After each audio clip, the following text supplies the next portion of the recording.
செந்தில ஜெயிலில் வச்சே போடணும்னா நம்மளால உள்ள இறங்கணும். அதை நம்மளால யாருக்கும் தெரியக்கூடாது.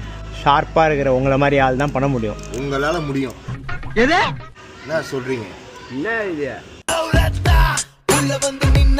என்ன இதுன்னா ஒன்றும் இல்லைண்ணே, செந்தில ரூட் எடுத்து ஸ்கெட்ச் எடுத்து முடிச்சு விடணும். செந்தில ஜெயிலில் வச்சே போடணும்னா அதுக்கு நம்மால் உள்ள இறங்கணும். அதை நம்மளால மட்டும் தெரியக்கூடாது. ஷார்ப்பானவங்களால மட்டும்தான் செய்ய முடியாது. உங்களால் முடியும். செந்தில அது உங்களால தானே முடியும். உள்ள போய் போர்டாடி அவரை வெளில எடுத்து வந்தா மட்டும் போதும். வெளில போயிட்டாங்கன்னா நம்ம பிள்ளைங்க நம்ம அவங்க அச்சு விடுறதுக்கு கரெக்டாக இருக்காங்க.